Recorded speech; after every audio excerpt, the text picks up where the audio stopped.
Dihadiri langsung Gubernur Sumbar Haji Mahyaldi, acara ini menjadi penyerahan pengakuan terhadap badan publik dalam bentuk sertifikat informatif. Ada 9 kategori yakni OPD Pemprov Sumbar, Pemkab dan Pemko se-Sumbar, Pemerintahan Nagari, BLUD atau Bumnak dan BUMD, instansi vertikal, perguruan tinggi swasta, SMA teman sederajat, KPU Kota dan Kabupaten, Bawaslu Kota dan Kabupaten. Komitmen, konsistensi, koordinasi, komunikasi, dan kolaborasi terhadap pelaksanaan keterbukaan informasi publik, memastikan keterbukaan tengah berjalan ke arah budaya keterbukaan informasi publik. Dalam acara ini juga digelar anugerah untuk 11 tokoh pimpinan badan publik, yaitu Buka Award yang dilangsungkan setiap 4 tahun sekali. Buka Award merupakan anugerah yang diberikan kepada tokoh badan publik, baik daerah maupun di pusat pemerintahan.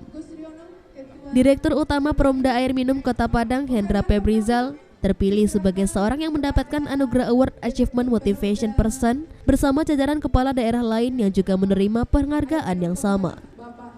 Atas pencapaian yang diterima, semoga bermanfaat bagi kita semua, tidak lepas dari dukungan semua pihak, karyawan-karyawati Perumda Air Minum Kota Padang, dan ini jadi kado penutup akhir tahun dalam hari ulang tahun ke-48 Perumda Air Minum Kota Padang.